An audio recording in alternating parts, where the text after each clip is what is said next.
Okay, so welcome everyone. You are in the right place. We still have a few folks that are just getting started with us. A few folks that are logging in, but I'm going to go ahead and get started while they're logging in. And yeah, I need to remember to spotlight this. So let me get started with that. Okay, so you are in the right place. I hope you are. This is Visual Templates. If you're looking for underwater basket weaving, that is down the hall. So we are scheduled to go until 9 o'clock.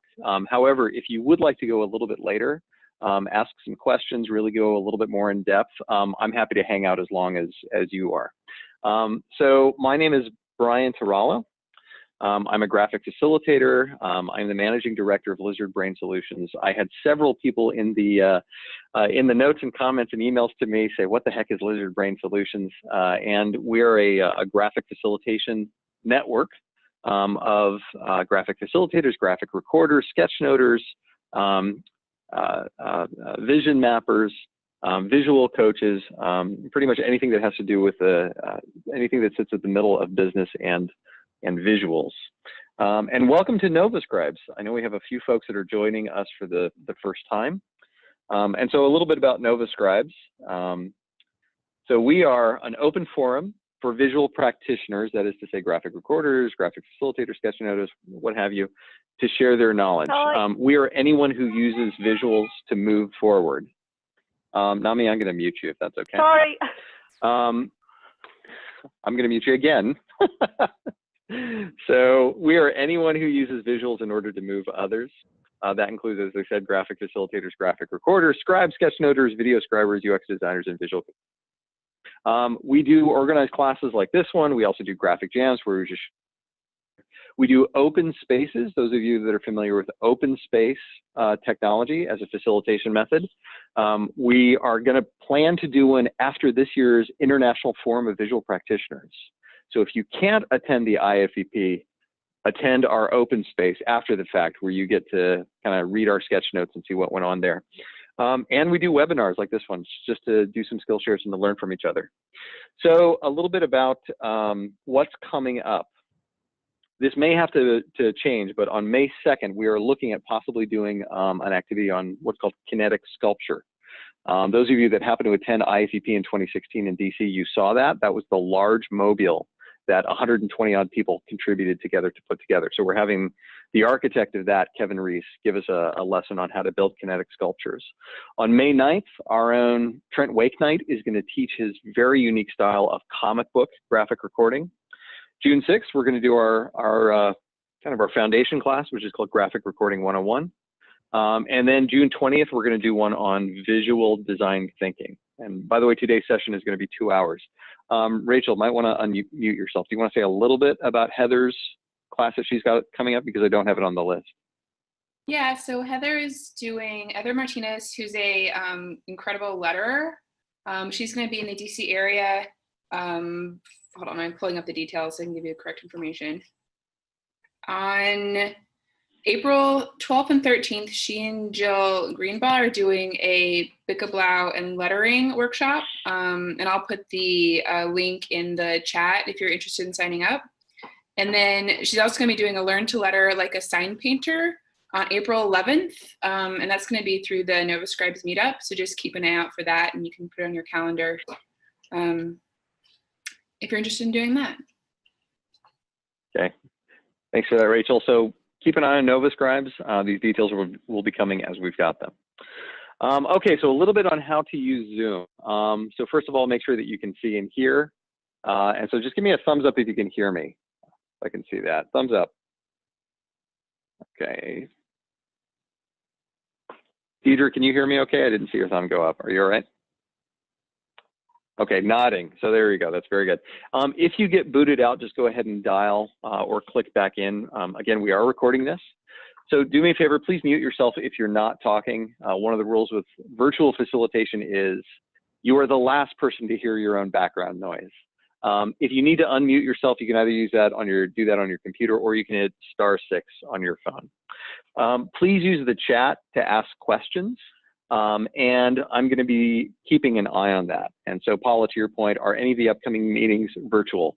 Answer is yes, and those details will be on the Nova Scribes page, so keep an eye on that. So please use chat to ask questions. I will be keeping an eyeball on that one. Okay, so let's do a quick materials check. If you got the invite, you should have printed out.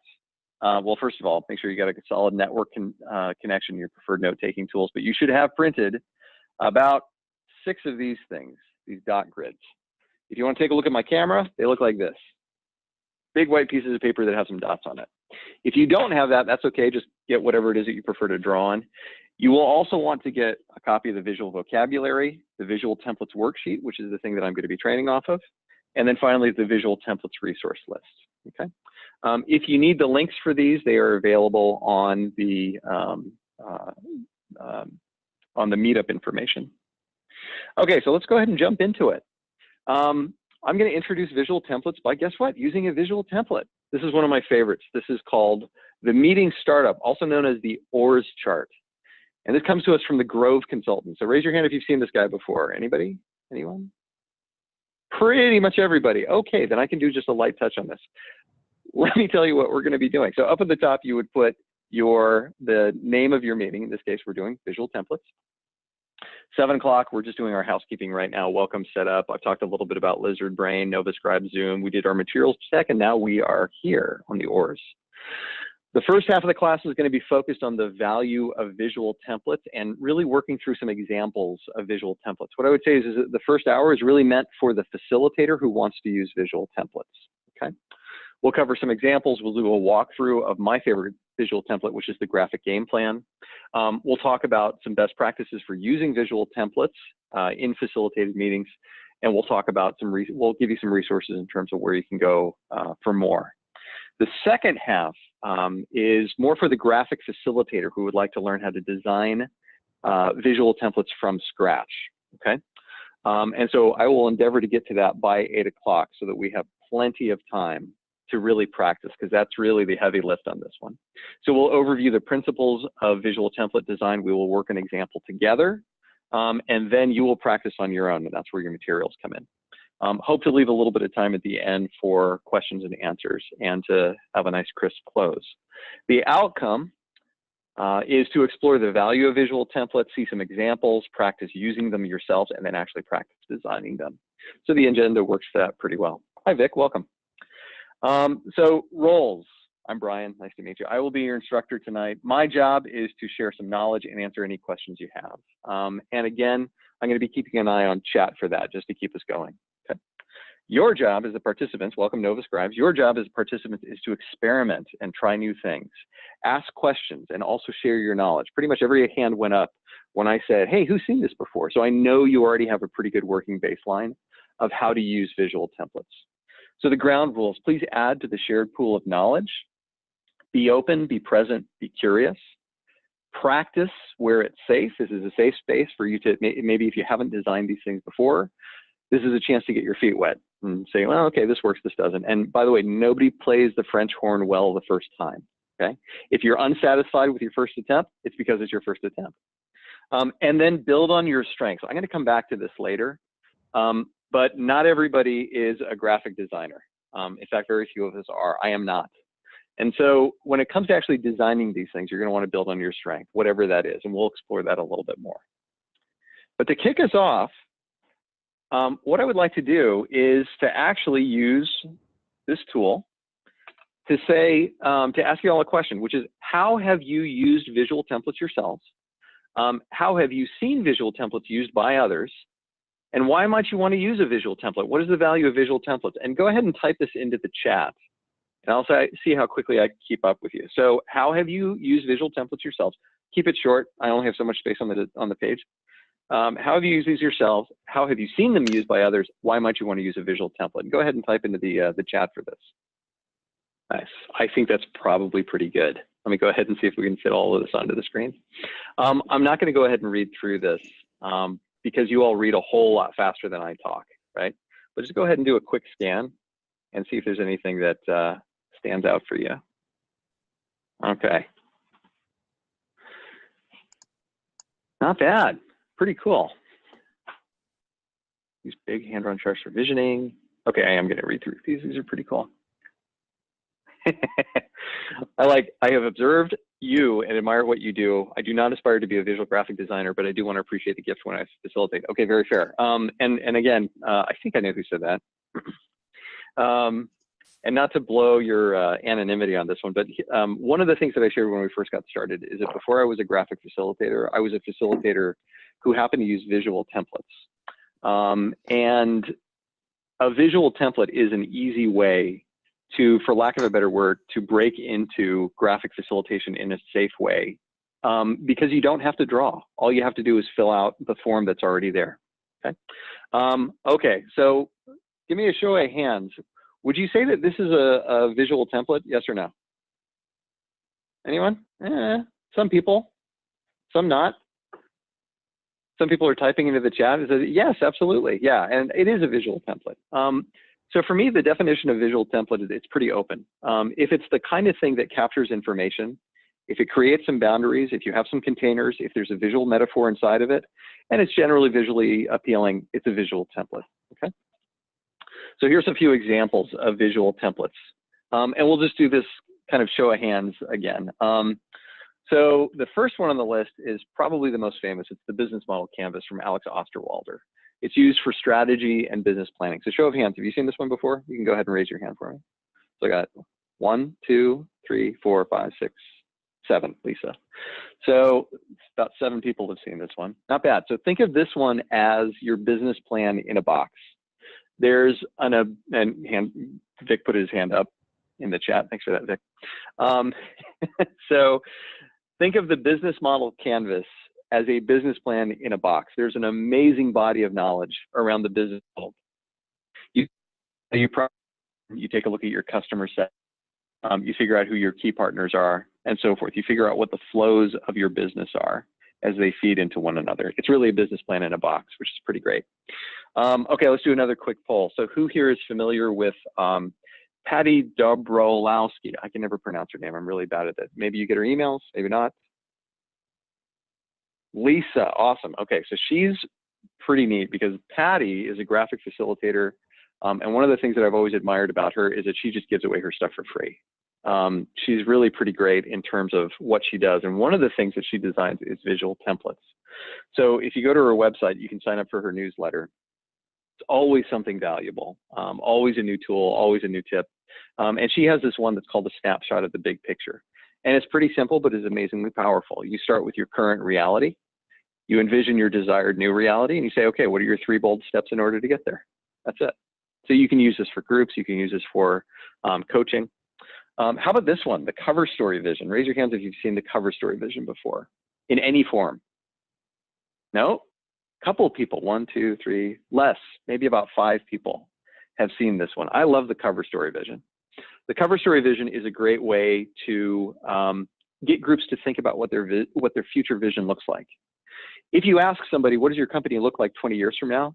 They freeze up, they can't do it. They can't do it. It's just too much of a mental shift. If on the other hand, you say, okay, let's imagine your company 10 years from now, you've been wildly successful. And in fact, you've been so successful that a magazine of your choice has decided to interview you based on your success. What would the cover look like? What are the headlines? What are the pictures? What are people saying about you? What it does is it provides a concrete anchor and a container for that kind of conversation. Okay, Kit, I got your text. It's hard to see the PowerPoint. This is a quick scan. We're going to go a little bit more into it. And Nami, thank you very much for sharing your technical expertise and tech facilitating on this.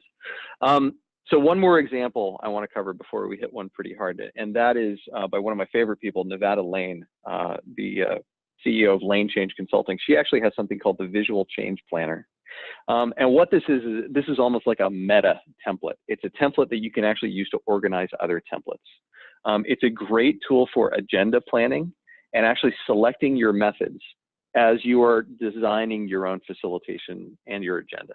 And that's the Visual Change Planner. You can get it from Lane Change Consulting. But let's do another harvest from chat.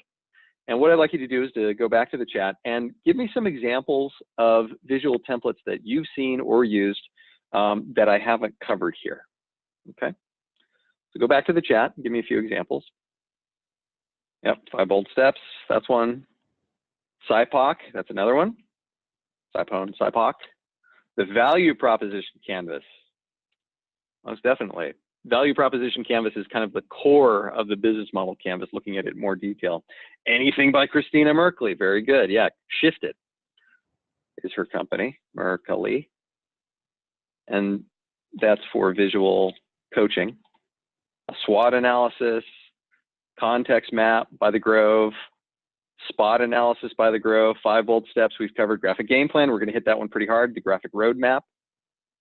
Yep. And then a vision mandala. Awesome. All the Grove ones. Nice. Rachel, that was kind of cheating, your answer, but that's okay. We'll let it slide. Yeah, anything by the Grove. We're actually going to cover those in just a light touch on those. Okay. So you have seen some visual templates before. All right, let's go ahead and do a deep dive. This is going to be fun. And by the way, I should say, this is the way that I actually prefer to use PowerPoint when I'm facilitating or training virtually. You get an idea of about how long this is. This is about 30 slides long. I don't know about you. I get a little frustrated as I'm sitting there looking at somebody else's PowerPoint. I'm like, when is this over, right? When do I get to talk? And I really don't have any problem sharing my notes at the bottom of the screen. Okay, so the graphic game plan. So I'm going to assume just for a second that you haven't seen this, and I'll walk through how I use it. So the graphic game plan, you could think of this as a project plan in a box. And where you would start with it, where I like to start with it anyway, is way out here with the goal. And so the first step is to take a look at what is the goal. And this is the ultimate outcome that you're trying to achieve. Does this color work? Can you all see this okay? Thumbs up, thumbs down. Sarah says yes. Rachel says kinda. Okay. Let me see if I can do a better color. I'll do this nice deep blue. Okay, so we'll say that this is, the goal is the outcome that you're trying to achieve. You want to start. This is the what. Let's see if I can draw. This is the big objective that you're trying to get at. Okay. We could do another pen. So we're going to add, how about this nice deep green? Okay, this will be our example. So in the example that I'd like to use, let's say I want to build a tool shed. That's my what. That's what I want to do. And I might, give myself a little picture here, just sort of something concrete that I can aspire to. And here's me happy because I have my tool shed. It's out there in the back of my yard.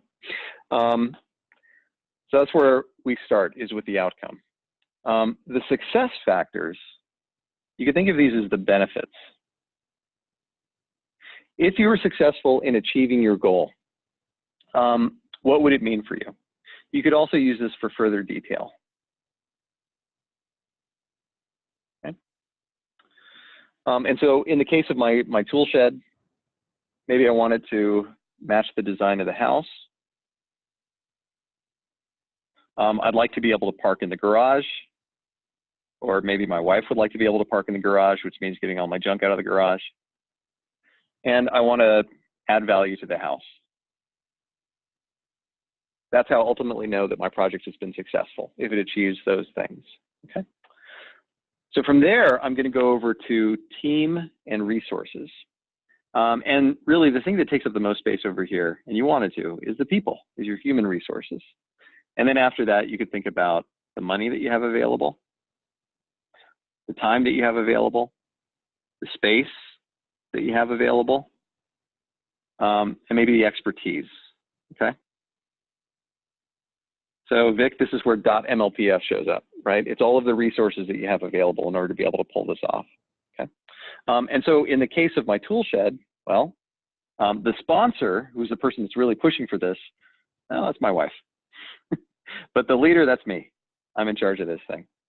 The members, the people that I have on my team, well, it's probably my twin sons, my boys, and maybe my dad is going to help me out with it. And for resources, I want to spend about $1,000.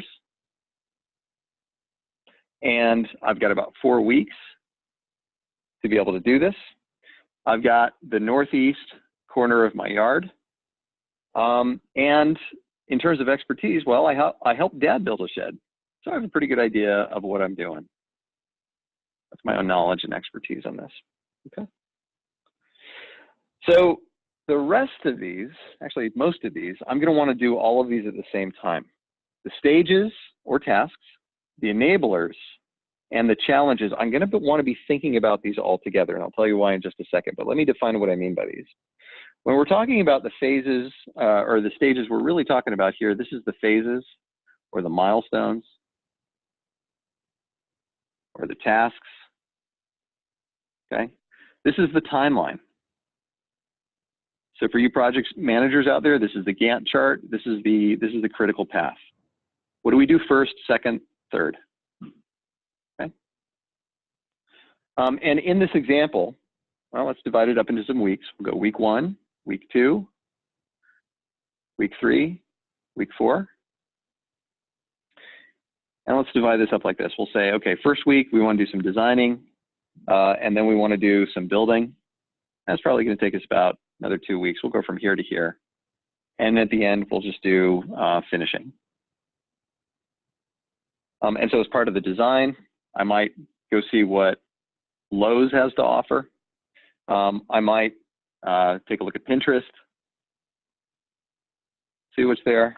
I might walk the neighborhood and see who else has some sheds. So I'm going to do some data gathering to see what's out there and what I like. And I'm going to do some planning. Right? And then when I start building, I'm going to purchase my materials. I might clear the area that's in the back, in that northeast corner. Right? I might pour my foundation. And then week 3, after the foundation's nice and set, this is where I'm going to frame. This is where I'm going to put the roof on, put the walls on, do the siding, you know, maybe run my electrical. And then for finish, this is where I'm going to paint. Maybe I'll put a nice path out there. And then I'm finally going to move my stuff in. And I know I'm successful because I will have added value to the house. I'll be able to park in the garage. I'll match the value, and everybody's happy. There's me, my happy wife, and we're very happy about that, okay? So that's the stages and tasks part. Now the enablers, we can consider these to be metrics and dependencies. You know, and I said something, and I got it a little wrong. What I meant was that you do these at the same time, because as you're brainstorming, right, maybe you haven't thought about it before, so you're going to want to jump back and forth between the stages and tasks, the enablers, and the challenges. But the enablers are really the metrics, or if you like, the dependencies. Okay. And so I might say I want it to be around 120 square feet, 12 by 10. I've got my plat and parcel, which is my plans of my yard that tell me about how big everything is. I have a landscape plan, and so forth, okay?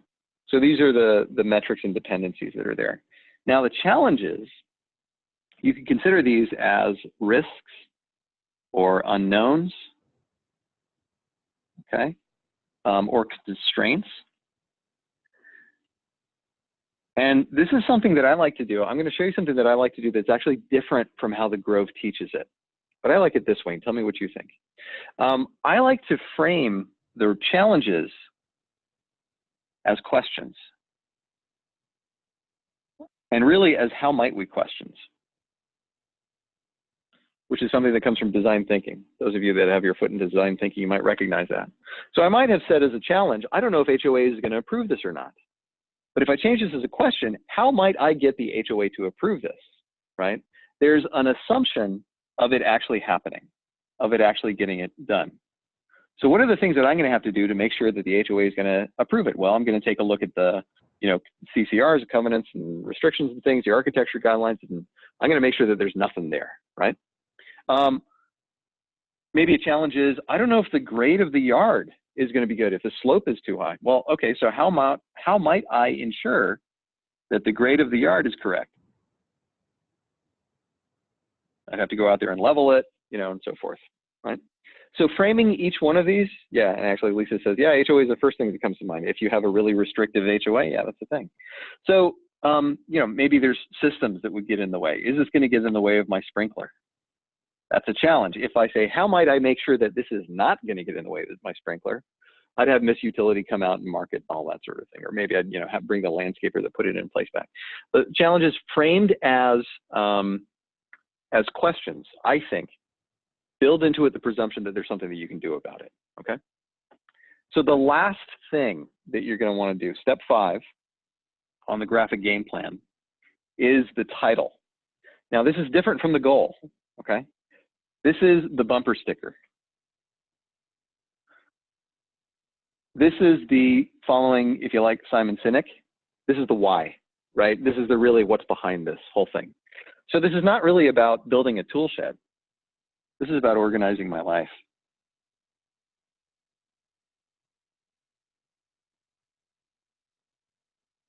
Okay. You might, to get to that, you might do an exercise like the 5 whys. It's like, well, why do you want to build a tool shed? So I can park in the garage. Well, why do you want to park in the garage? So that I can take care of my car. Well, why do you want to take care of my car? So that things are easier to find. If you dig into that a little bit more, you can get at that bumper sticker, that organize my life. Okay. So that was a quick walkthrough of how you might use one visual template, and in this case, it's the graphic game plan. I will say this one is my favorite. I've used it for a long time, and I actually use it if I have no idea what else I might possibly do.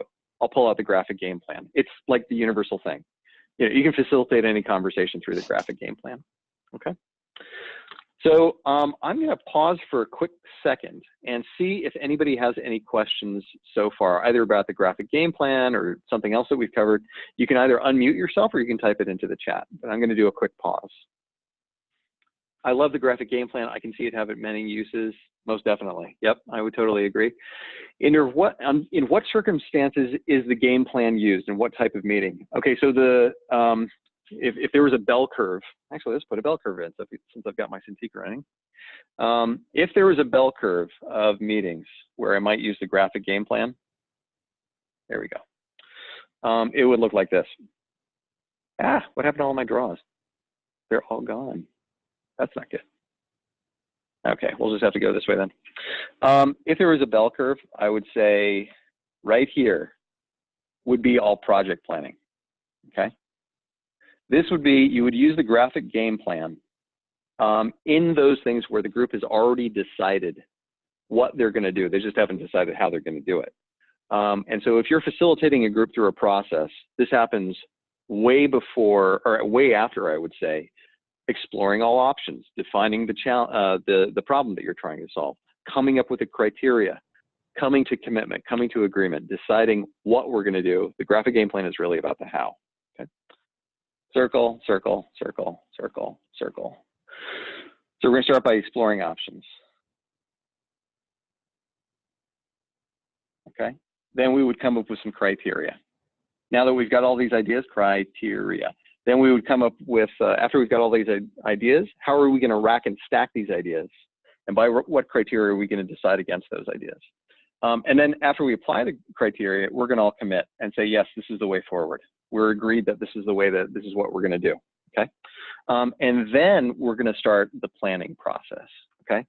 So Lynn, back to your point, if I ever get resistance, what that tells me is, because the graphic game plan tends to show up right here, what that tells me is that I haven't done a good enough job on this side, and I need to go back, explore options, make sure that I've got commitment, make sure that the criteria is fair, make sure that people are connected with one another, and that they actually understand the purpose and why they're there.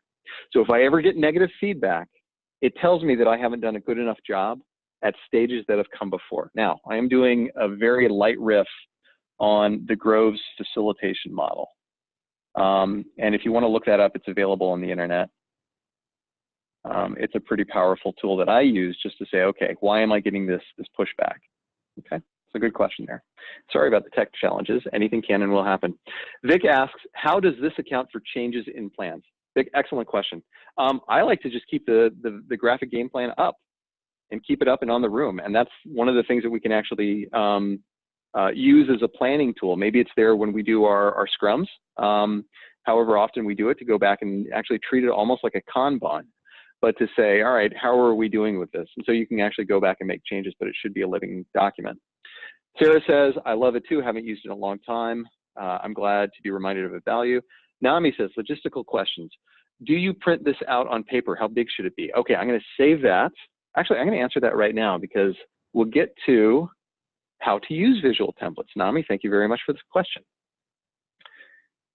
Here's the answer to it. You can use visual templates in all sorts of ways, okay?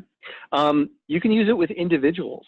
So, for example, somebody had brought up Christina Merkley's visual coaching. A few other visual coaching tools that are out there. There's the Personal Compass by the Grove. There's the Career Compass by the Grove. There's tons of visual coaching methods that are out there. And so individuals can use templates for some quiet reflection. Now, in that case, I would use this size, 11 by 17, okay? You can also use them in coaching pairs. Now, here's where I'm delineating between coaching pairs and collaborative pairs. When you're in coaching pairs, one person is talking and the other person is being a listener. They're being a scribe and a listener at the same, one person is being a scribe and a listener at the same time. The other one is focused on their thoughts, on communicating their ideas. I would save coaching pairs for intense personal work, leadership development, coaching, right? And in this way, the coach actually becomes a scribe and a conduit for that information, okay? So for intensely personal work.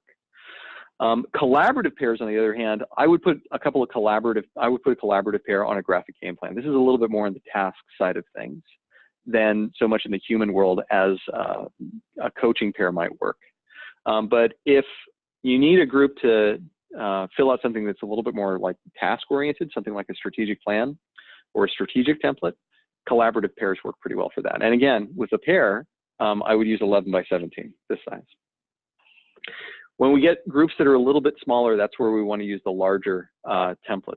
And so even with large groups, and I'm saying that, 3, 4, 5, 6, you can still get away with using some 11 by 17s, but they're going to have to write in pen. I still prefer to use actually a mid-sized chart, a wall chart, which is a 4 by 6, okay, for groups that are of 3, 4, 5, 6, 7, 8. Okay. And by the way, I'm going to share all of these slides out. These will be posted on the meetup link, so you'll have access to these. And of course, for the large group, for the plenary, you're going to want to get the biggest chart you possibly can, at least 4 by 6, if not 4 by 8 or larger. Okay. Now back to use. One of the things that I really like to do is to use these in combinations of group sizes. Okay. And so what I might do is I might have individuals fill out a small form, a small template, and then share it with a pair, share it with a partner. And then a pair will share, with another pair. And this is a variation of 1, 2, 4 all. You may be hearing that. But rolling up these ideas until eventually people are sharing their insights into one large chart that's shared by the whole plenary. Okay, so that's where sizes come in. Another thing around how to use them, where's my cursor? Another thing around how to use visual templates is that I always like to provide a completed example. Guess what? This is the completed example I use of the graphic game plan. And so not only are you handing it to them blank, you're giving them an example. Here's the kind of stuff that I want to see coming back from you. Okay, it's almost like a teacher's edition. And I think it's, quite frankly, I think it's ethical to put yourself through this too, to go through the process of actually filling one of these out, just so you know what your participants go through. Okay, so having an example. Okay, so we're coming to the very end of the usage side of things. Here's where to go for more information. So Rachel, when she said all the Grove stuff, this is all the Grove stuff. In addition to things that are not Grove, like the business model canvas, I try to be unbiased, but they've got the best stuff that's out there. I mean, they've got a template for just about anything. And so if you go to their website, which is right here, what you're going to be taken to is this, which is the entire suite of the Grove's tools. And they happen to call these things their strategic visioning templates. The graphic game plan is right here. You might recognize that. The ORS chart is right here. And they have a whole process for how you would use these. You would never use all of these in one sitting, but you might use 4, 5, or 6, okay? And so this is a great resource to go and take a look at. A couple of other resources, you can actually get these digitally. That looks expensive, but if you do one virtual facilitation, it is worth it, okay? The 2 examples of the Grove templates that I showed you come from their digital graphic guides, which show up on a CD, okay? And if you do a lot of virtual facilitation like I do, totally worth it. It'll pay for itself in the first, whatever, hour or so of you actually doing some virtual facilitation. If you're a little bit more analog, I would get the Strategic Visioning Agenda Planning Kit, this thing right here. It's 75 bucks. You get a deck of cards that has all of these on it. And on the back, it's got some examples of how you actually use it, the instructions. The other thing that it comes with, which is pretty cool, are some really, you know, shake and bake agendas. If you've got a day, if you've got 2 days, if you've got a day and a half, if you want to do, you know, 6 virtual sessions, whatever, it's got an agenda planning kit right here. And then finally, if you really want to geek out and go deep on these things, go ahead and do their workshops. $1,200, $1,250 actually. They are sold out for April, but August, they have some availability teaching their strategic visioning, okay? That's if you really want to geek out. Okay, so we are at the end of using visual templates. Let me pause for a second and just check the chat. And if you have any questions, if you want to go ahead and go off mute. Before we actually go into the design side of things, I want to get your questions before we move on. Paula says, do you need training for the Grove templates? No. It certainly helps, but you don't. They also have something, I didn't put it on here, they also have these things that are called leader guides.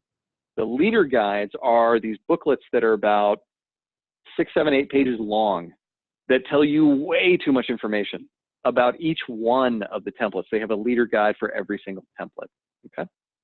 Oh, and before I forget, here's what not to do.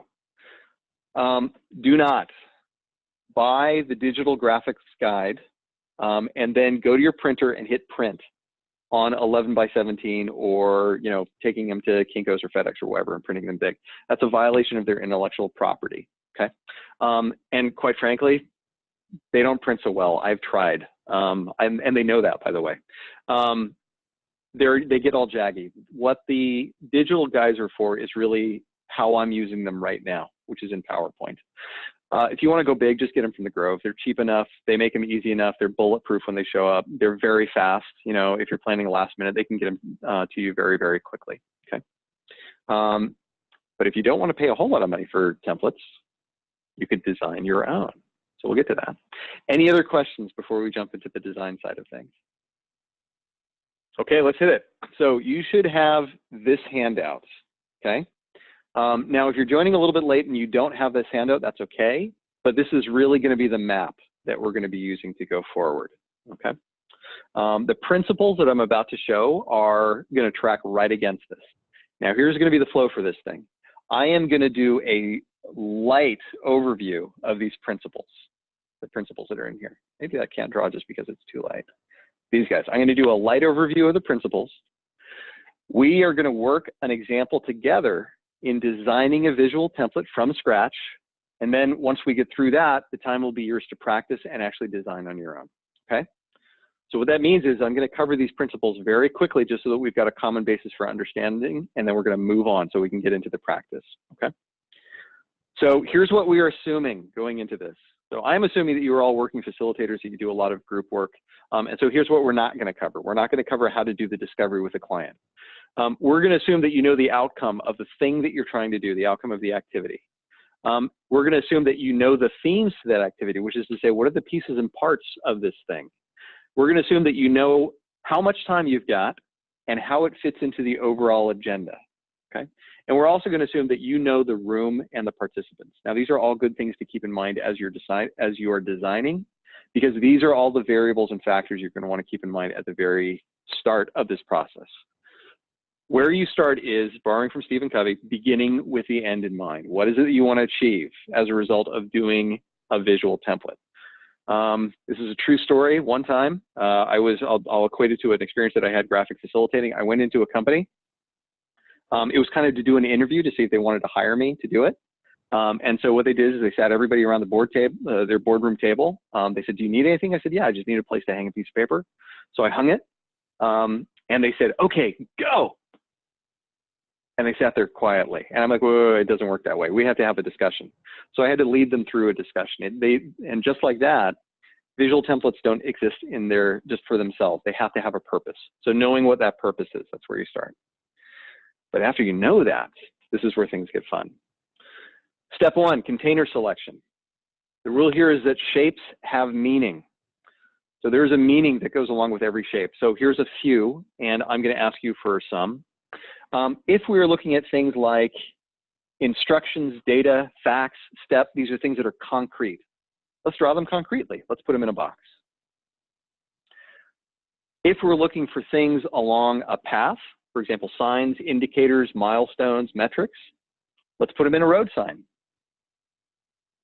If we're dealing with things that are uncertain or challenges or doubts or risks, let's put them in a cloud, right? Nice fluffy cloud. I feel like Bob Ross all of a sudden. If we're dealing with things that are ideas or visions or insights or inspirations, let's put them in a starburst. Here's a couple of ways of drawing a starburst. I will say, if you take a look at your map that you've got, I actually drew this a little bit differently. But then I realized I had some participants that were drawing it half one way and half another. I was like, no, I was trying to show you two different ways of drawing a starburst. If you have the map, you'll see what I mean. So this is really what I was trying to get at. Drawing a starburst either this way or that way.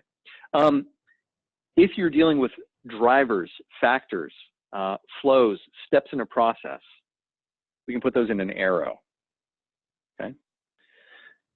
Quotes, the so what's, the takeaways, the statements, perspectives from stakeholders, perspectives from customers, we can put those into a quote, into a talk bubble.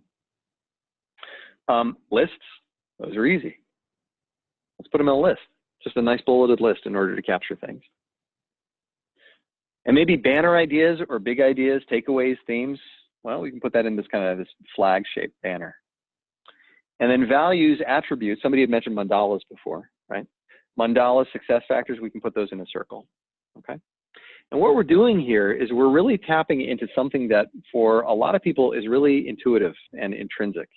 You're really kind of tapping into the gestalt almost. You don't know why, but it's like when we think of things that are concrete, we want to put them in a box. When we want to think about things that are aspirational, they're sort of out there and in the air, and there's energy around them and flow, and that's why we put them in a starburst. And when there's things that are kind of kludgy and uncertain, where there's fog around it, that's where we put it in a cloud, right? So you're really tapping into the metaphor that is already built in to a lot of our communication today. Okay, so here's what I like to do. I'm going to put some, I'm going to put you to work. And go ahead and use the chat. So what is a container that you might use to capture hopes and aspirations? Go ahead and use the chat for this. And just give me an idea. You type and I'll draw and we'll see what we get. A sun, okay. This is the easy way to draw a sun. A cloud with rainbows, cool. So a cloud, maybe with rainbows coming out of it. A mountaintop with a sun on it. I'll just add the mountain right here, very cool. A heart, I love it. A wavy circle, Let's see. Nami, can you show me a wavy circle?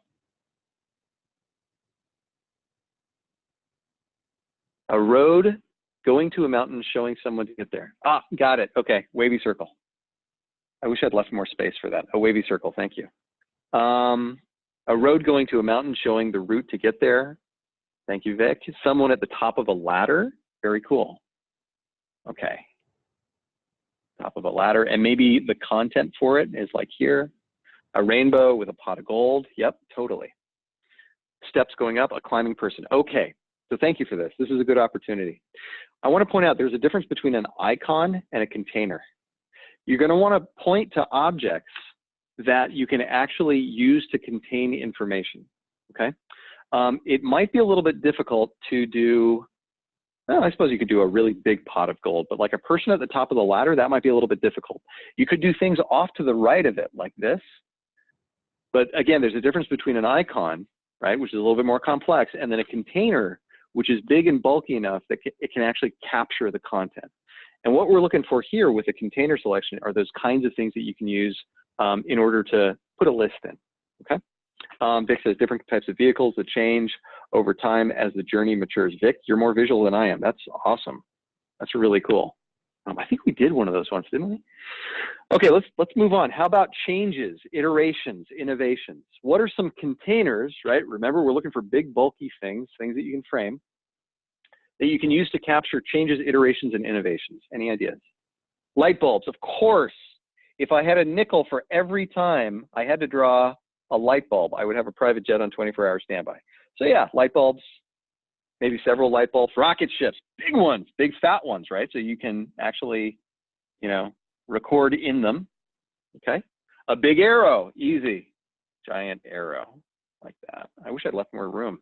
Spirals, What else we got? Big arrows, roads, definitely. Mirrors, wow, deep, Lynn, that's cool. Yeah, okay. Very cool. So we're building our visual vocabulary here. How is it that we might use these frames? Plants and trees, definitely. Thank you, Rachel. Rivers, very cool.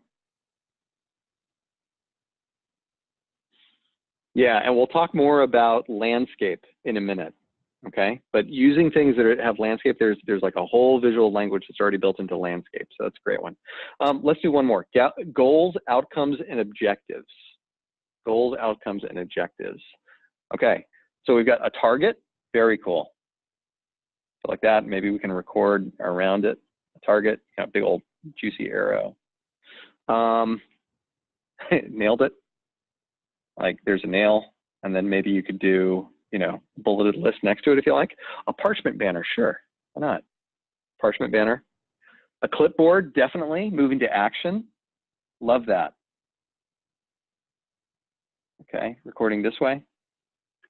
A finish line, a fat trophy, a star, a building under construction, a line with arrows through time. These are great.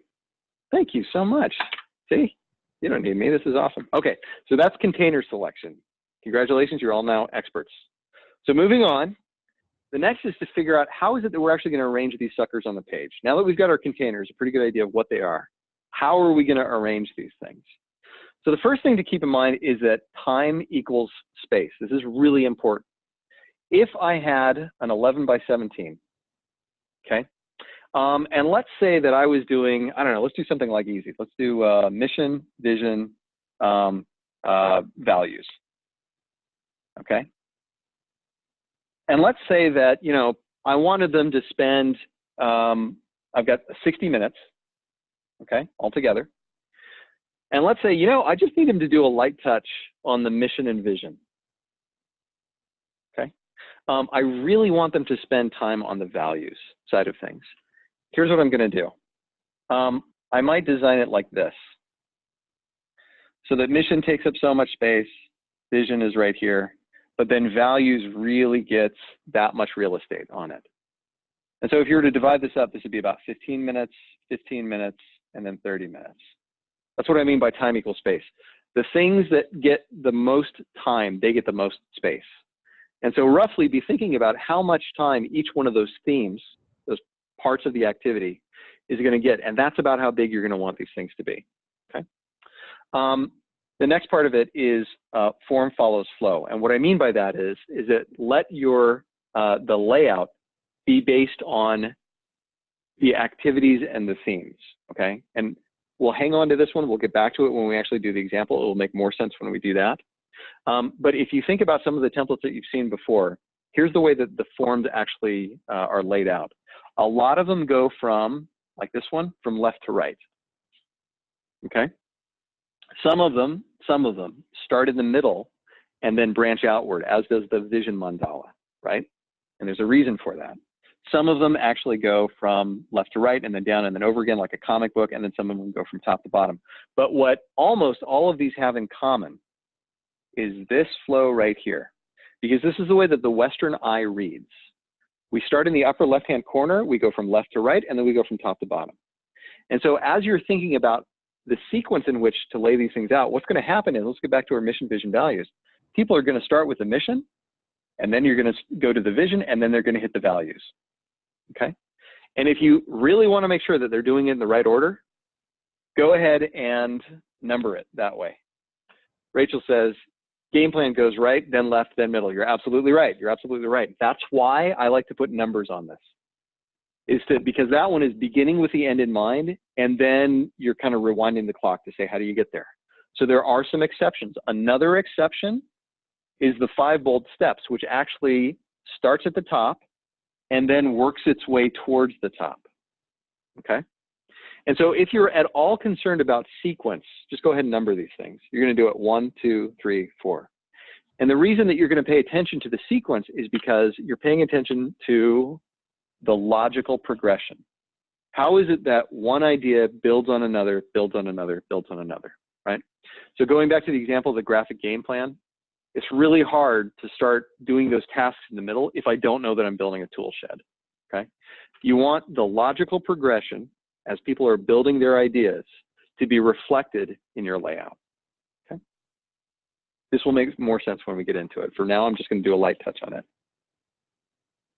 Okay, step 3, icons build the metaphor. So we talked about icons and the difference between icons and containers before. This is where you really get to geek out and draw, okay?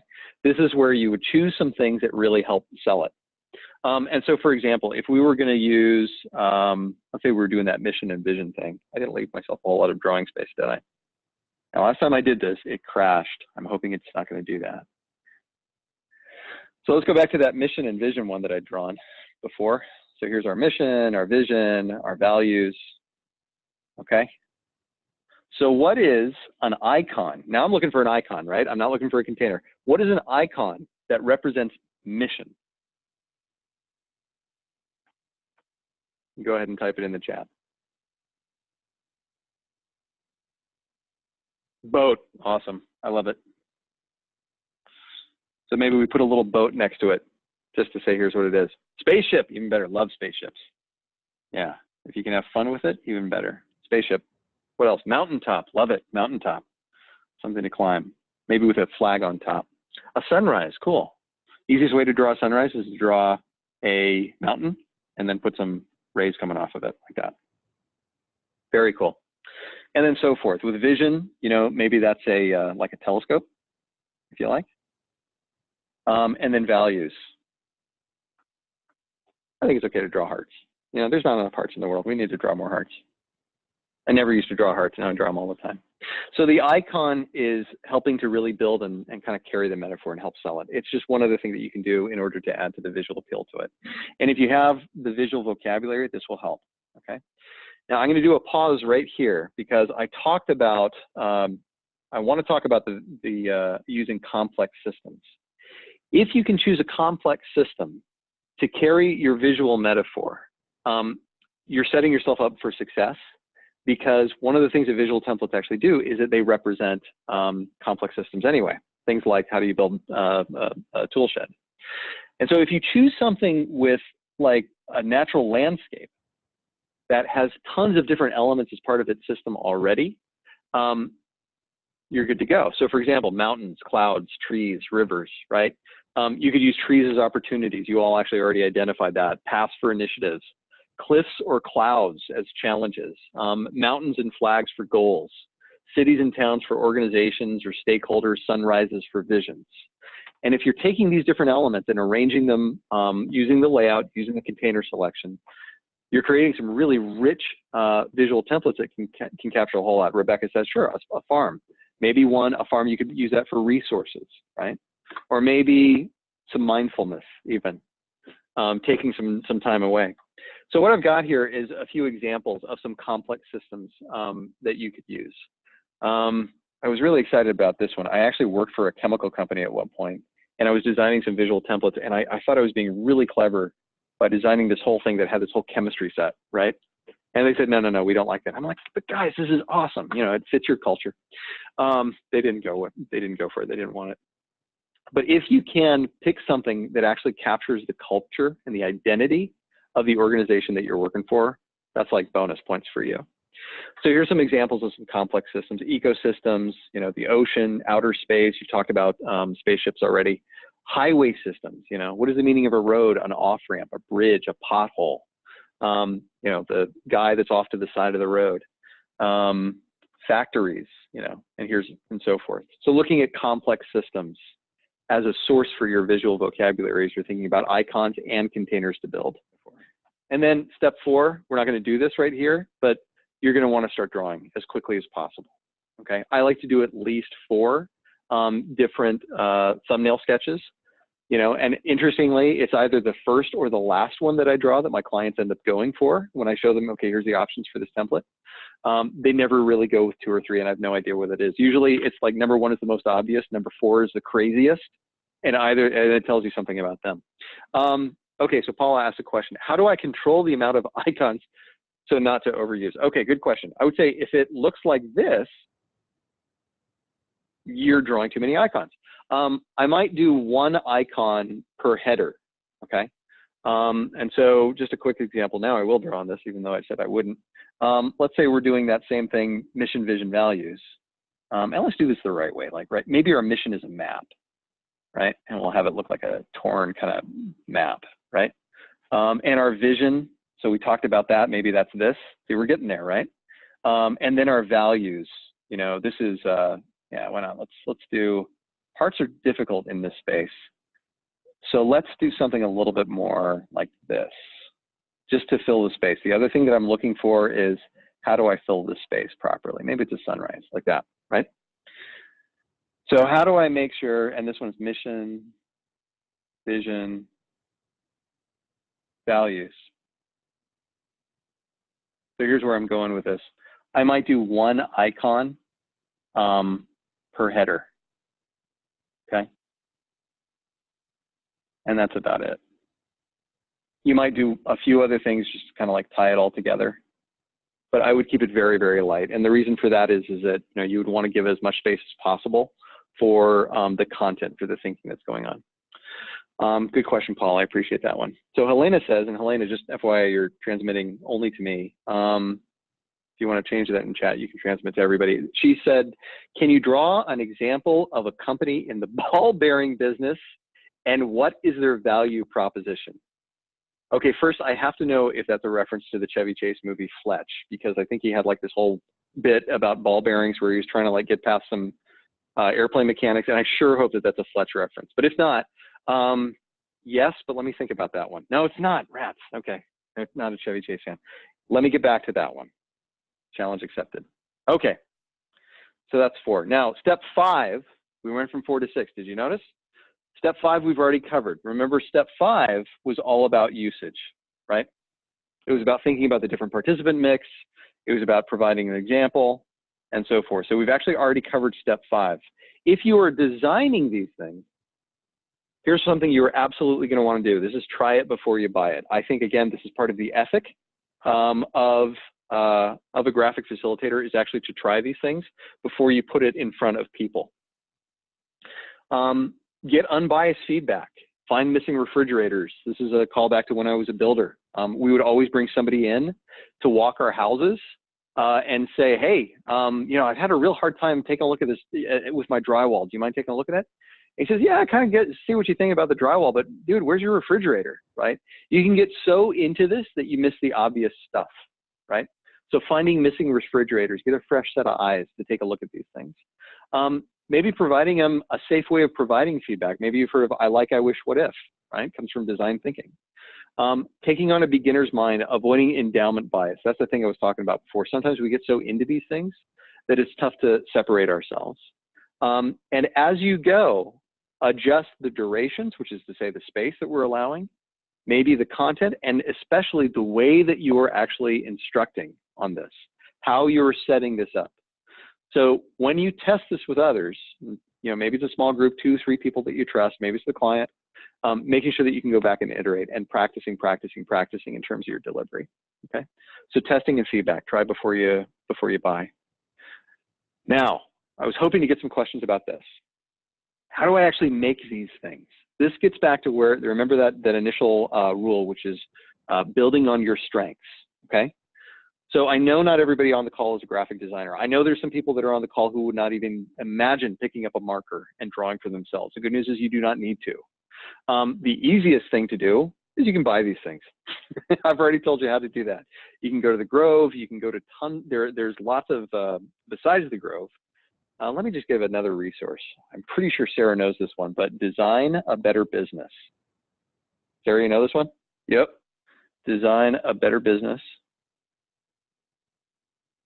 This is another collection of templates that's out there. They have an app, which I think is like $4, where you can get access to their templates as well. They have, this is actually pretty cool. Not only do they have things like the business model canvas and the value proposition canvas, but so far as I know, the book Design a Better Business, it is the only other company besides the Grove that was actually allowed to recreate the Grove strategic visioning templates. And so if you get this book, you actually get what I think are some of the top strategic visioning templates, okay?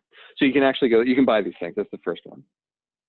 You could hand draw them small and just photocopy that. So this one right here, actually let me draw that in better color. This one right here, this is one that Heather Martinez designed for me. And we were actually working with high school students on this one, and we wanted them to envision their future. She just drew this because she's awesome, but she drew this, and then we put it on a photocopier and just hit photocopy. We did it in black and white so that it was easy to produce. So you can hand draw and just photocopy. That's for the smaller, the 11 by 17. You could hand draw large and photograph. That's what I did for this one. So this, our journey together, you can kind of get an idea of how big this thing is. This is like person size next to it. Okay. So that was about, that was 4 feet tall and around 9.5 feet across. But then after that, I photographed it, and I was able to use it as its own visual template with other groups. I turned right around and used it with another group. But you've got your tree, you've got your mountain, you've got your path, which are all elements that we've already talked about. So you can hand draw and photograph. You can create these in PowerPoint with no chart junk. And what I mean by that is, let's go back to this one real quick. What I mean by that is, so this is a visual template. There's absolutely nothing wrong with it. It has a couple of superfluous things on it, like the little people and the horizon line in the back. But you know, other than that, there's nothing wrong with using something like this and then taking it to FedEx or wherever, and if you need to print it big, having them print it big, or printing it at 11 by 17. So you can design these in PowerPoint too. This was entirely drawn in PowerPoint. And then finally, if you're really want to, you know, go the extra mile, you can design these things in Adobe Illustrator, but that is a heavy lift. If you're not already familiar with it, you're not going to want to learn Adobe Illustrator just for the sake of drawing visual templates. It's kind of tough to do. Here's what I would also say. Also understanding that a lot of you already have some background with visual templates. Why don't you share your ideas? Is there anything that I haven't covered besides purchasing, hand drawing small and then photocopying, hand drawing large and then photographing, PowerPoint, and then using Adobe Illustrator to design? How might you produce and print? And go ahead, if you type some ideas into the chat. Paula, because she's awesome, draws on the iPad. Amy says exactly the same thing. Okay, I don't have an iPad.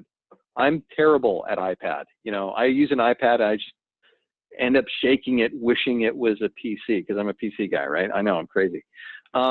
Procreate on the iPad. Okay, that is one. I'll give you that one. They actually got it on a few other things. Design in Canva. Yes, I just heard about this. So Deborah, thank you for that. So Canva, I'm just getting into it. Canva is an online platform that you can use for all sorts of great things. You can use it for infographics. But I would encourage you to check out Canva, and let me write that down. Thank you. I just heard about Canva. I'm really excited about it. I haven't dived too deep into it.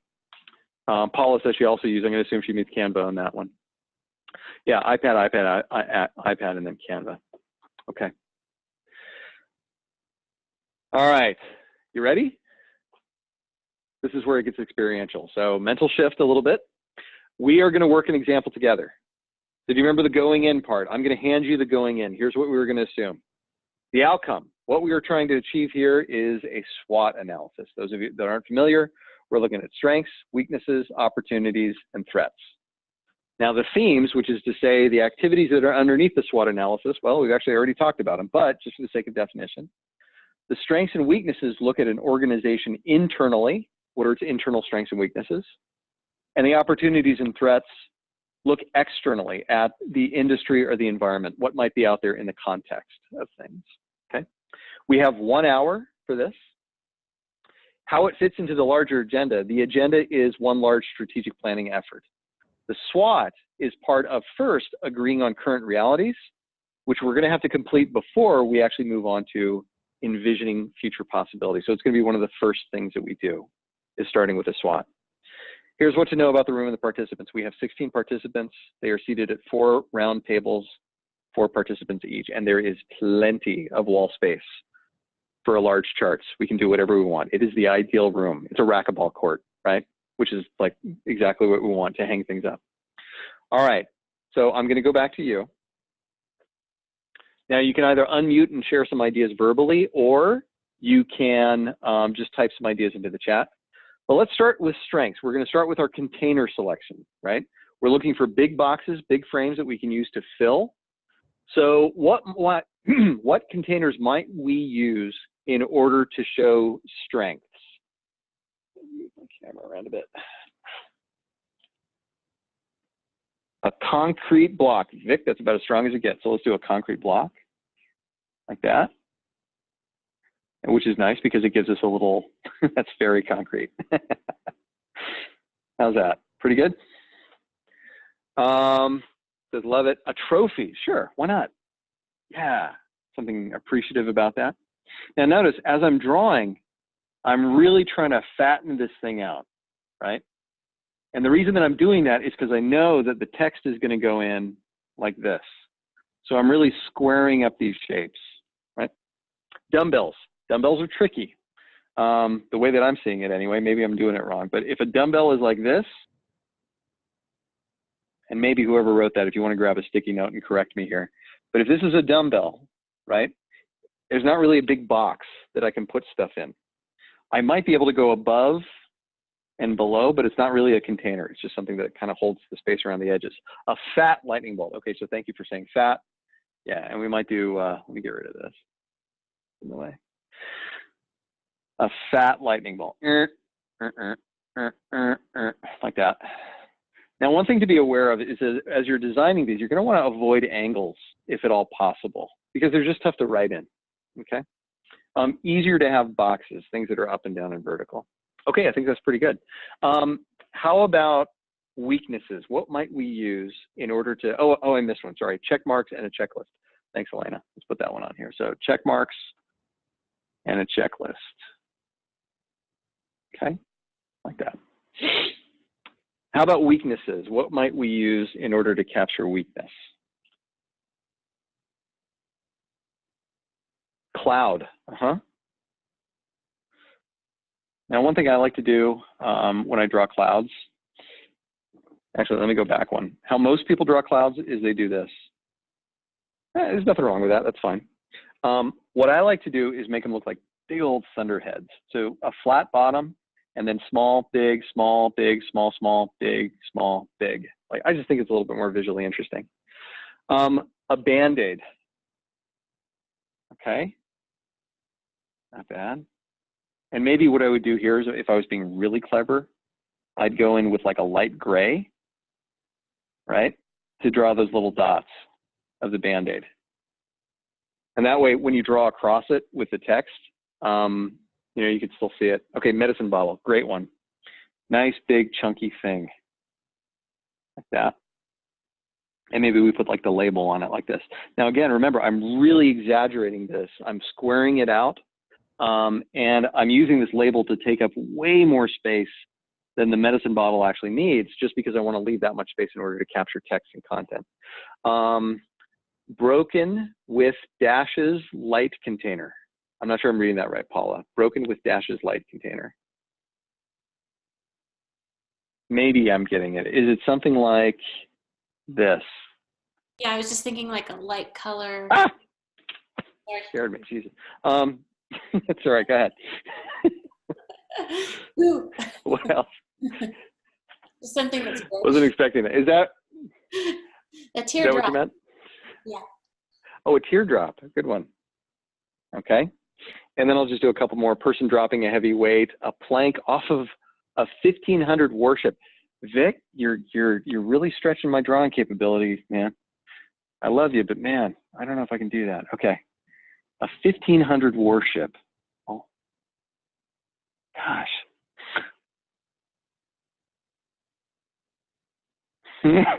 Okay, I love it. That's great. Light color, sure. So putting things, we haven't talked about color yet, but we definitely will. Flying it, crashing into something, warship sinking, broken egg. Okay, awesome. I'm not going to draw all of these. These are all great ideas. Again, favoring the things that can be squared off easily, that can serve as a frame to capture a lot of content. Kryptonite. I have no idea how to draw kryptonite. I'm sorry. I'm just going to call it. I guess I have to just draw a whole bunch of green. Okay. Let's shift to opportunities. Okay, so we've got a couple of votes for the broken egg. Let's do the broken egg. Trying to think about how to draw that in such that it's good. So there's the egg.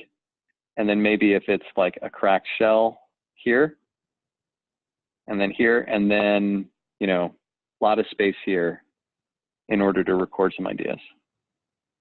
Like that. It's one way to do it. Love it. Okay, how about opportunities? Let's shift. How might we draw opportunities? The light at the end of the tunnel. Love it. So here's the tunnel. Here's a, well, also there, that's also in that kind of like death, right? Rainbow. Okay. Don't go into the light. Rainbow. Connecting the dots. Yeah. Yeah, and Elena, that might be where I do something like a mind map almost, and I would let the content drive. So a starburst, definitely, right? Going back to that original container selection, drawing a starburst. A light bulb, told you, private jet on 24-hour standby. Okay, so a light bulb. A pond with someone fishing, beautiful. So maybe it's like, you know, just the surface. We get a guy, you know, kind of like this, and he's got his fishing rod like that, and maybe you're capturing ideas here. Very cool. Doors, sure. Gold coins with someone writing on them. A hot air balloon, that's a great one. Nice and big. You can put a lot on there. Plenty of space to record in. A pot of gold, sure. Sarah votes also for the hot air balloon. A stage with a red curtain framing it, very nice. Doors, gold coins with writing on them, very nice. Oh yeah, each one. Yeah, so that's another thing that you can do is make a bunch of containers and having each one be a space to record one idea, right? This actually works really well if you have some sticky notes, right? Some round sticky notes. And you can get those from Neuland. They have some great ones where there are some big, bright yellow and gold round sticky notes that you can use. So that's something else you can do. Okay, let's finish up with threats. What are some containers that we might use to represent threats?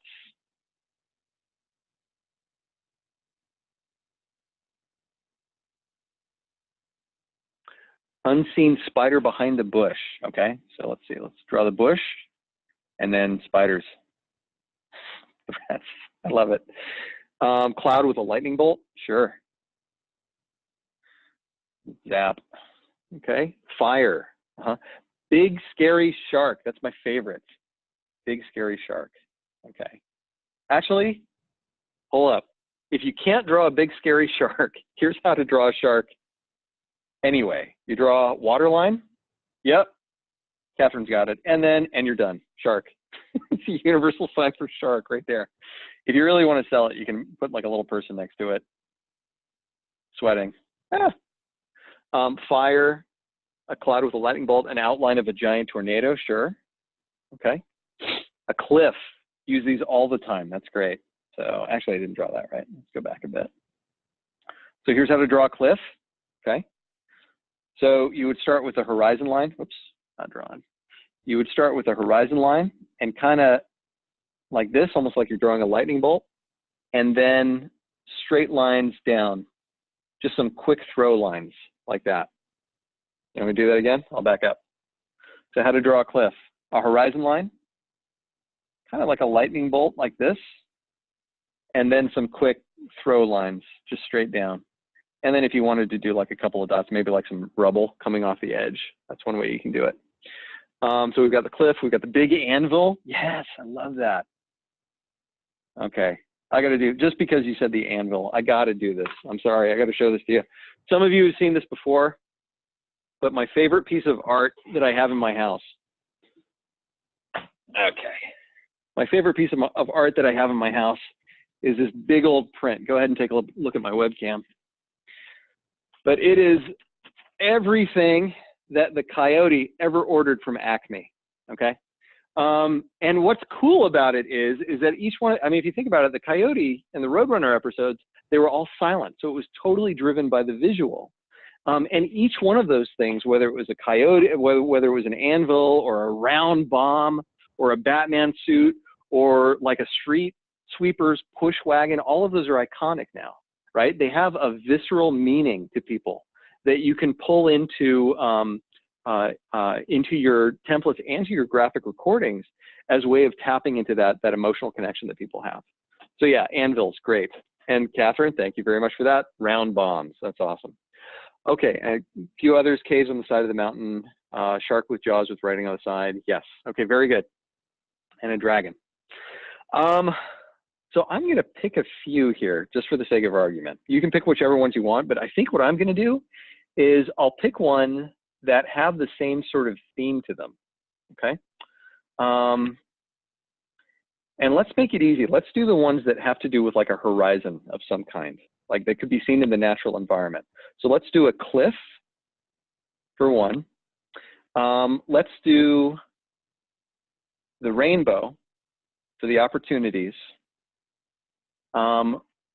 Weaknesses, let's adapt this one a little bit. Vic, I love this idea, but we're going to adapt it a little bit. And then something for the strength. So what's something visual that has to do with a landscape that represents strength? What might you see in the landscape? Roots, mountains. I was thinking mountains too. Okay, so let's do mountains. Okay. You could use trees just the same. Okay. So how about like that? Now, layout selection. Remember, we're doing strengths, weaknesses, opportunities, and threats, right? Any ideas? And you can take yourself off mute. You can type. I'm going to try not to jump. How might we lay these out? Any suggestions?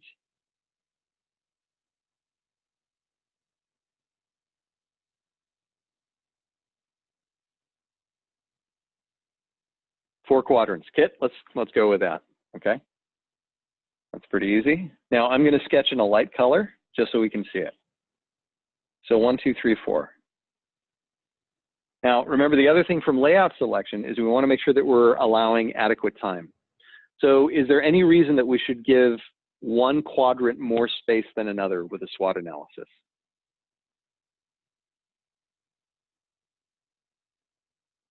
Let's say just for the sake of argument, probably not. You know, let's kind of keep it the same, you know, and so we would do like 30 minutes. We have an hour, right? So let's do 30 minutes on the strengths, weaknesses, and then 30 minutes on the opportunities and the threats. But help me out with where we might actually put these things, right? So where would you want strengths to go? Strengths, weaknesses, opportunities, where might we start here? The top left, always in the top left, right? Because that's universal. That's the way that people read. But which one of those might go here? Up at the top, number 1. Strengths, okay.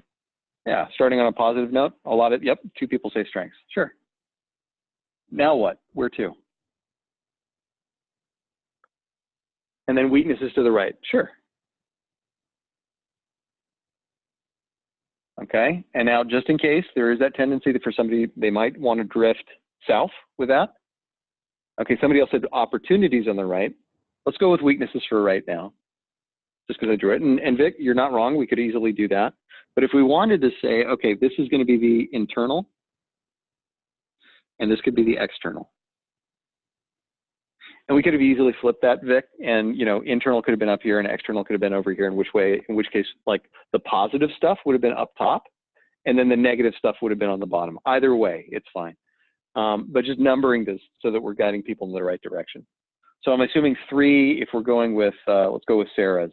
Strengths, weaknesses, This would be the positive, this would be the more negative, this might be the, I mean, it just fills itself in, right? So this is the opportunities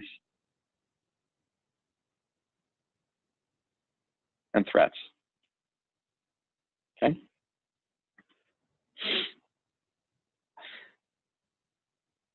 Now let's try pulling in some of these things. So we said mountains would be our strengths, okay? So I'm gonna draw in gray just so we can go over it if we need to. Let's do a nice big mountain here, like that, okay? And again, I'm really trying to take up as much of the space as possible. I might do a couple of little clouds here. But really trying to take up as much space as possible so that there's plenty of space to record some ideas.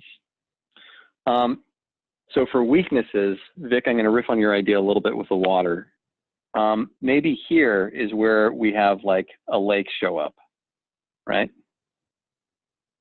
And yeah, why not? Let's put your pirate ship in. Let's do that. Okay. He's a little bit nervous. And right here, you've got as much space as you need to record. Okay. And then what did we say for opportunities? That's going to be the cloud and the rainbow. Okay. So I'm really drawing big and kind of fat and wide so that there's plenty of space to record. And for right now, we'll just ignore the fact that the rainbow is below the mountain. We wouldn't normally see that in nature. We'll just sort of skate past that. And then the threat, we decided on this, or I decided on this, this cliff. So let's see if we can connect these two. So maybe the rainbow continues over here, and then we've got this nice and cliff over here, like that. Okay. Now this is one way to draw it. I could have drawn it like this. Let's back that up a little bit. Okay. So now the threats are like way over the edge, right? A little bit more tension here. And again, before is, you know, we're going to ignore the logic of a cliff being below an ocean. We'll just forget about that for right now, okay? So let's pick a few metaphors to kind of juice this up a little bit, right? What might be a metaphor to represent strength? And I'm sorry, an icon. Now we're looking for a picture, right? Different from a container. This would be like a simple icon that you could drop in that would represent strength. What might be one? Muscle man, I love it. Oops, yeah, let's just keep going with that. So easiest way to draw a muscle man. Yeah. What's another one? Muscle man, muscle man, got it. What else? Popeye the sailor arm. Okay, so we're thinking kind of the same thing. So let's go like with one of these, okay? And by the way, I'm drawing these. I said you don't have to draw. Remember that? You can go, in fact, let me just demonstrate this real quick. You can pull in icons from a website that's called The Noun Project. I think that this works for anybody who wants to play around with visuals, whether you're a graphic facilitator or not. But if you go to the Noun Project, icons for everything, I'm going to type in, I'm just going to do strength, and we'll see what pops up. I know you can't see this. Yeah, and sure enough, you guys nailed it. Here's what it gives me. Right? See, now I don't even need to draw this. In fact, let's keep going with that. Let's move over to weaknesses. How might we represent weakness?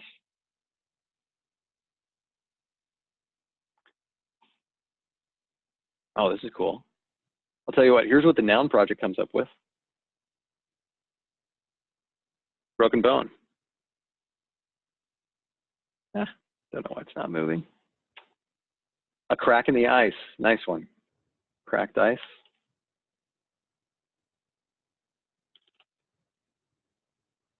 Here's another one. Thin hair, yep.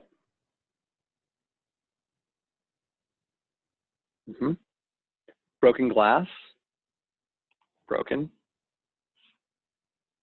Yeah, and again, if you haven't played around with the Noun Project, I would highly recommend it. Just for building a visual vocabulary.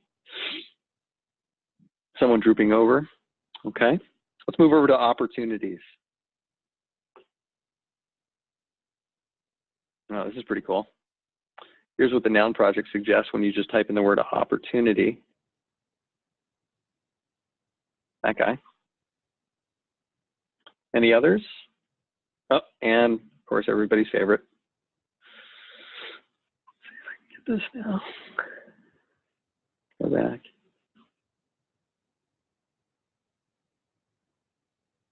Bundle of $100 bills? Sure, money. Type that in.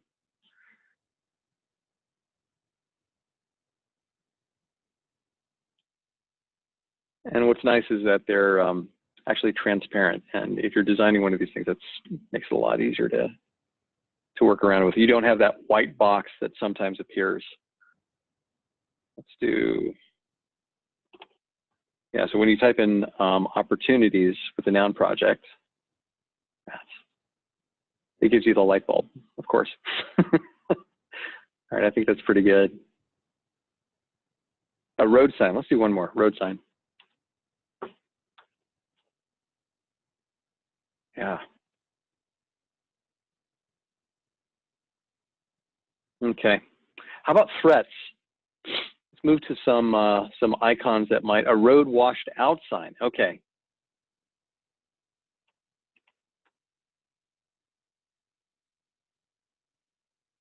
Oh, this is cool. Here's what the noun project recommends. When you just type threat in, toppled king in chess. I'm a fan of the big round bomb. Sarah, you and me both. We could actually do some best practices for round bombs. You know, like the whole Rocky and Bullwinkle. What is? It's one of my favorite things to draw. Anytime I get a chance to draw a round bomb, it's like, okay, I had a good day today. I get to draw one of those guys. A shark, love it. We talked about sharks before. I'm just drawing the shark fin. Yep, here it is. And here's what the noun project comes up with when you draw threats. Okay, pretty good. I think we can pause there. So now what we might do is we might take one of these and use it just to kind of juice this up a little bit, right? So I didn't leave myself a whole lot of space. This is, so weakness already has a bit of a icon already with that walk the plank, okay? And then threats, let's see. Yeah, we might as well put like a round bomb next to it here, okay? Like that. Strengths, we could put our muscle arm right here. And then what do we say for opportunities? Oh, I got it. So maybe it's pointing the way. Remember our road sign, like that, pointing the way ahead. Okay, cool. So that's it. Now we've got our thumbnail, and this is good enough to either refine, you know, do with a little bit more detail, doing this in either PowerPoint or iPad or any of those other methods that we talked about. And I'm not, just for the sake of time, I'm not going to go through and we're not going to do 4 different versions of this. So here's the part where we shift to practice. But before we do that, before I turn the time over to you, and you actually design one of your own visual templates, I want to pause here and see if there are any questions. So you can either use the chat or if you want to unmute yourself. Before I turn the time over to you, see if there's any questions hanging out there. I'm hoping this is a good sign that so far it's been super clear. Yes? Okay, seeing some nods. I appreciate the feedback. Thank you for that. Okay, so here's what we're going to do now. Everybody has your, Catherine, did you have something? Maybe? No, you're good. Okay. Super clear. Yes. Rebecca has to run. Thank you very much. And we will be recording this, so in case you've missed the rest of it. Get your materials. Here we go. So go ahead and grab that stuff that you had before. You've got your visual vocab. You've got your grid, your dot grid. And so here is what I would like you to do. And make sure that you have the visual templates for facilitation roadmap, this thing. So just to remind yourselves of the steps to go through this. Choose any one of the following examples: setting a vision for an organization, getting to know the team members, brainstorming ideas for a new product, agreeing on ground rules and group norms, tracking a team's progress as they work on a project, capturing content for an after-action review after a project is done, or assigning roles and responsibilities to a team, okay? Whichever one of those draws you, whichever one you have the most energy around, whichever one of those you feel like you have to deal with the most often, the most frequently, go ahead and pick an example that you would like to work on. Now, unlike any other time when you have to do this, you can invent everything else. You can invent what goes into that, which would be the themes, the parts of this activity, how much time you have, how it fits in the larger agenda, what the room looks like, and how the participants are going to work with one another, okay? You can invent all of that stuff. So that's it. What I'm going to do is I will keep the line open, but the time is yours to go ahead and practice. Remember, walk through the steps as we talked about it: container selection, layout selection, and then icons to build a metaphor, and come up with at least, let's say 2 thumbnails. When you're doing this for real, you're going to want to come up with at least 4, but just for the sake of practice, do 2 different thumbnails of a rough sketch of what your visual template might look like in order to achieve those outcomes. Okay? And I'll keep the line open. So Nami asked a question, can you explain what a thumbnail is again? Sure, I'll show you. This is a thumbnail. It is a rough sketch in order to capture it. If this is not pretty, you would want to pretty this up before you put it in front of clients, but that's it. That's a thumbnail.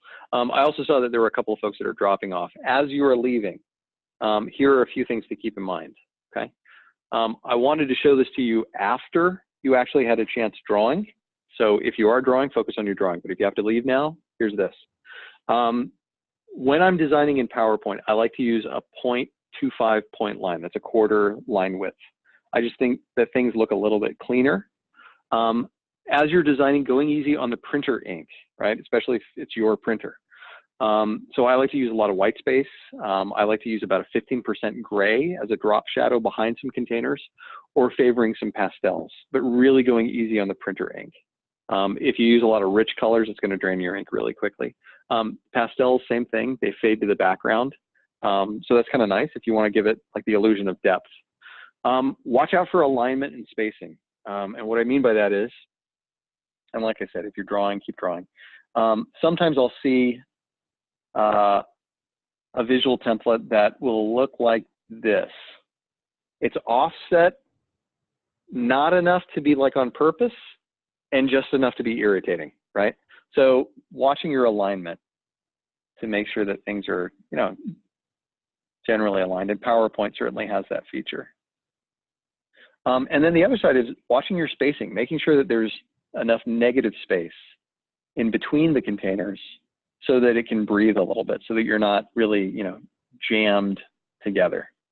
So something like this, where you've got some nice gutters and some negative space in between, is much more just aesthetically pleasing to something like this, which takes up all of the space on the page.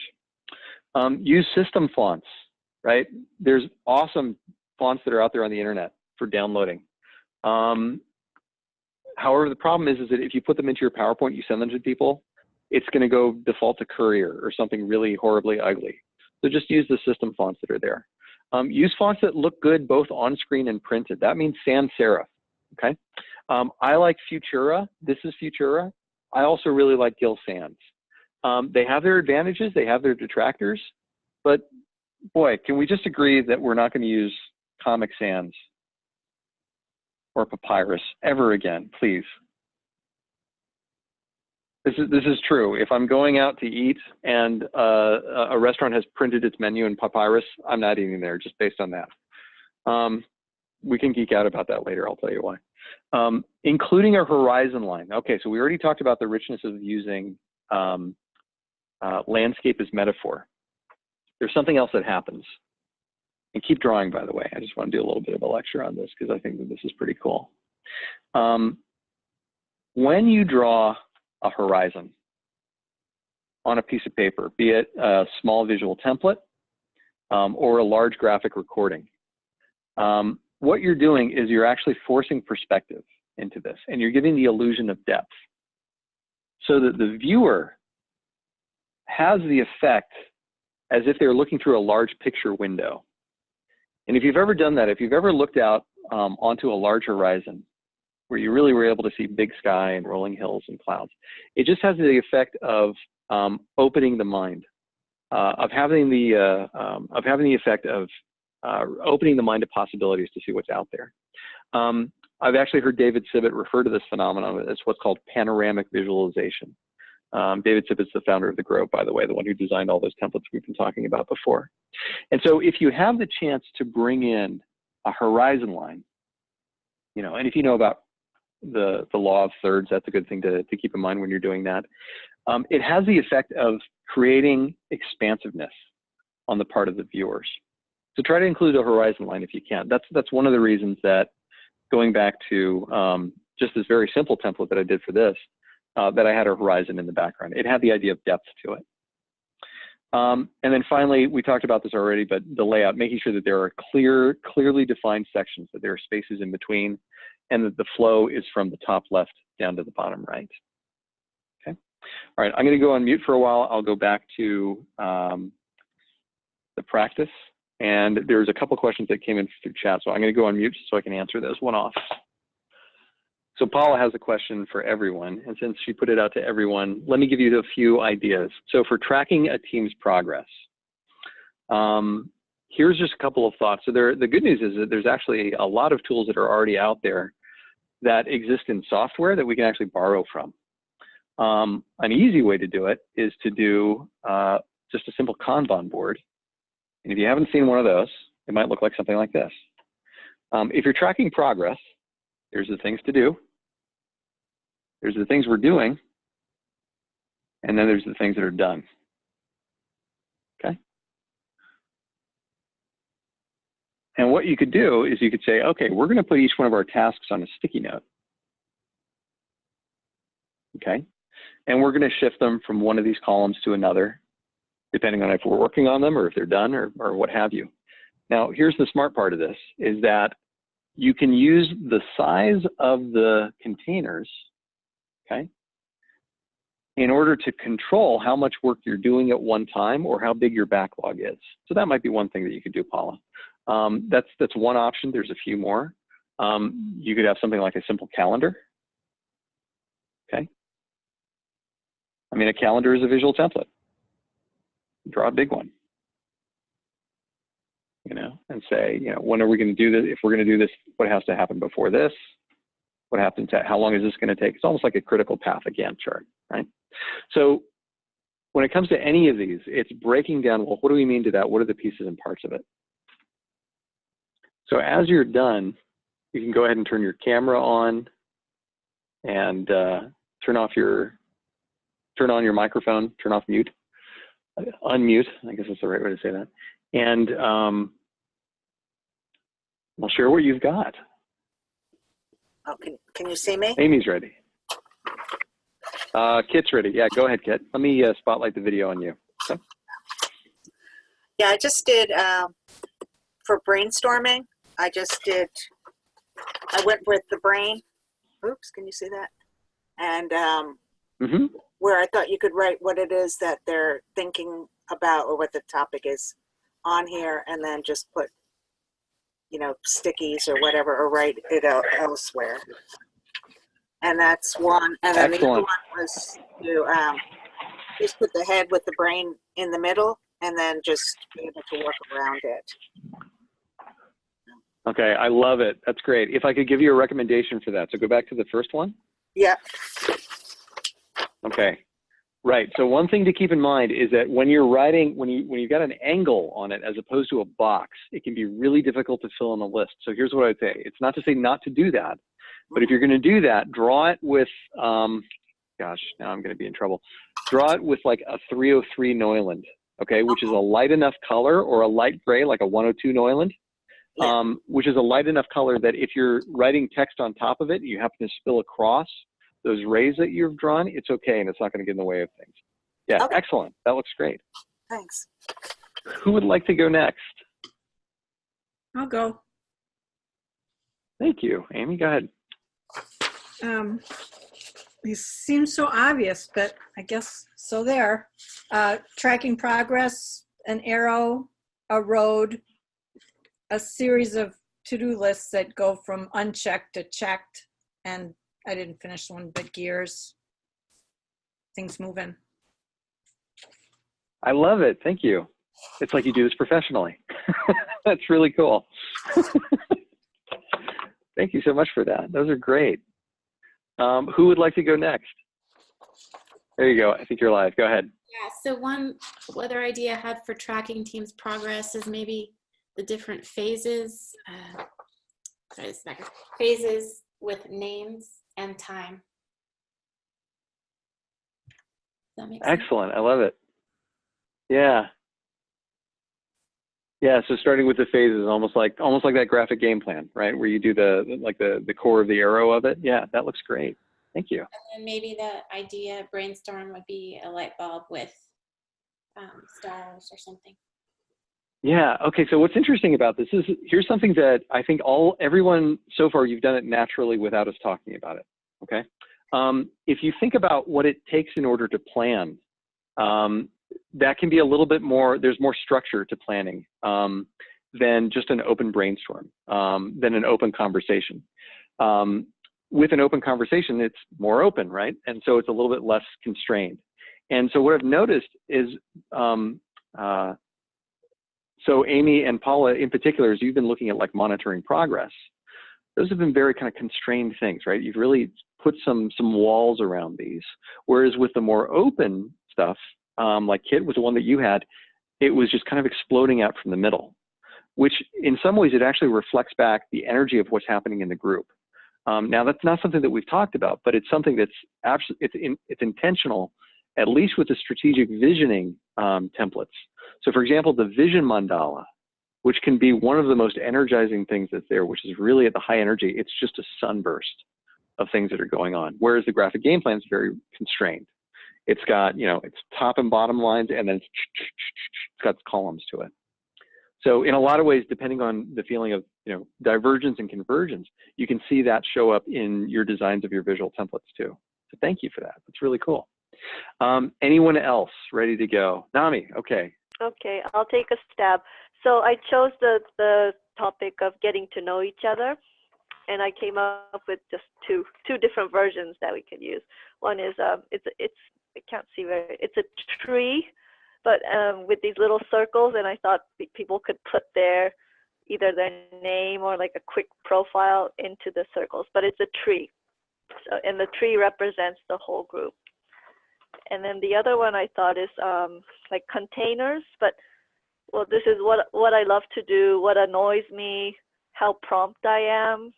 I just chose these randomly, but my favorite places that I like to travel, but these are containers, and then people can write in these, and they would be more like the individual templates. I love it. Sort of like as a getting to know you type thing. That's great. And I like how you took the icons and you did that thing about blowing them out so that there's plenty of space in there in order to record the ideas. That's great. Excellent. Thank you. Who would like to go next? Okay, well, let's move on then.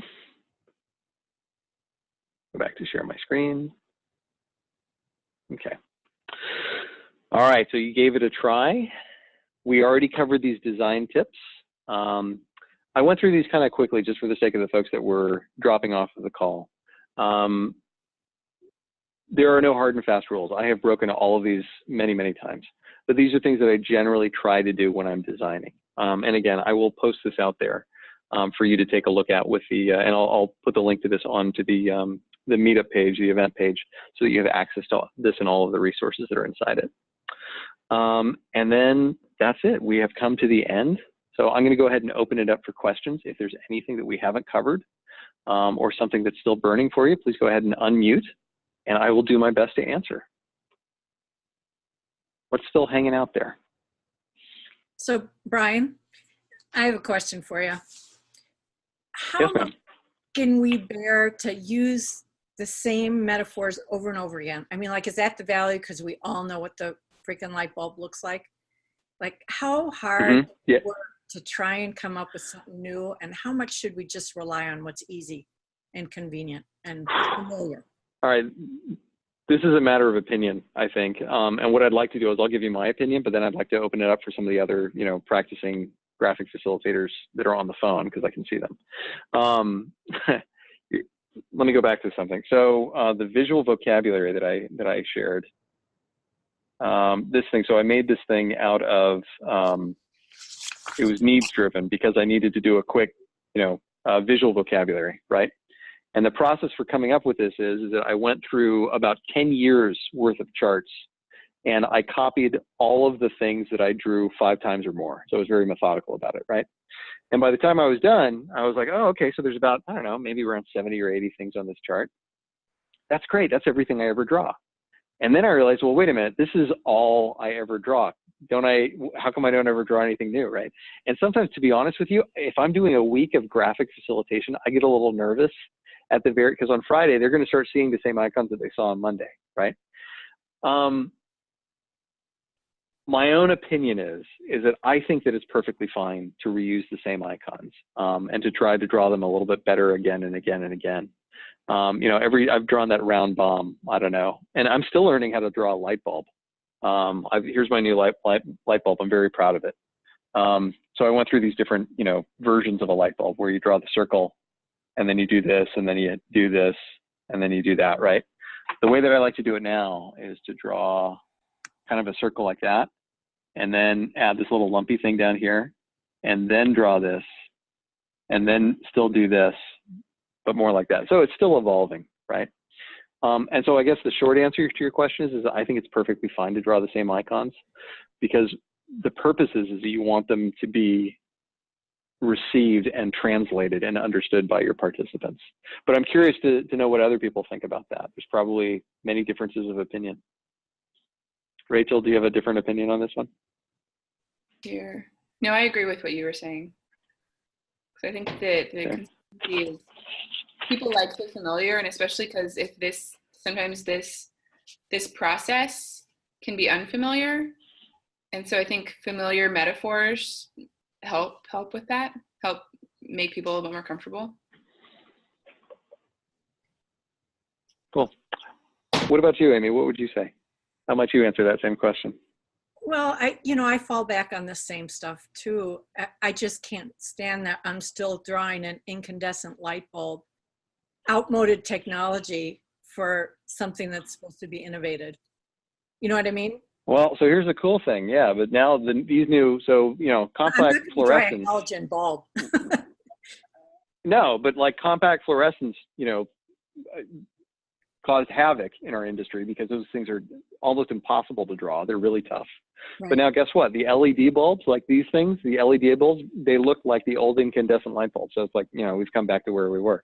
Right. But yeah, I agree with you. It's like, okay, here's another light bulb. That's why I say, every time I draw a light bulb, I'd have a private jet on 24-hour standby. By the way, this one's for Helena.